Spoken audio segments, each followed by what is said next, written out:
उन्वान दोस्तों की कहानी। एक खूबसूरत जंगल में जानवरों की एक छोटी सी दुनिया थी जहां हर किस्म के जानवर अमन और मोहब्बत के साथ रहते थे। इस जंगल में एक शरारती खरगोश था जिसका नाम बबलू था। बबलू को हमेशा तेज दौड़ने पर फख्र होता था और वो अक्सर अपने दोस्तों को चैलेंज करता था कि वो इसे दौड़ में शिकस्त देकर दिखाए।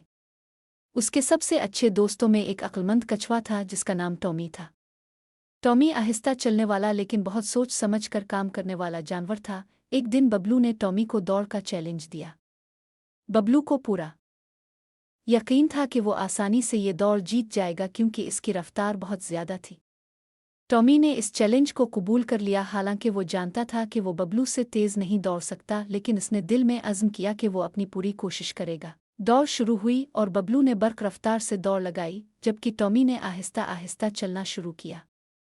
बबलू जल्द ही टॉमी से बहुत आगे निकल गया और खुद पर फख्र महसूस करते हुए एक दरख्त के नीचे आराम करने लगा।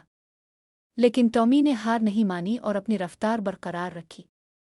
वो बगैर रुके अपनी मंजिल की तरफ बढ़ता रहा। बबलू ने सोते हुए बहुत वक्त गुजार दिया और जब वो जागा तो इसने देखा कि टॉमी फिनिश लाइन के करीब पहुंच चुका है। बबलू ने अपनी पूरी ताकत से दौड़ने की कोशिश की लेकिन देर हो चुकी थी। टॉमी ने दौड़ जीत ली थी। इस कहानी से बबलू को ये सबक मिला कि गुरूर और जल्दबाजी हमेशा कामयाबी की जमानत नहीं होते। इसने अपने दोस्त से मुआफ़ी मांगी और अहद किया कि वो आइंदा ज़्यादा सोच समझ कर काम करेगा।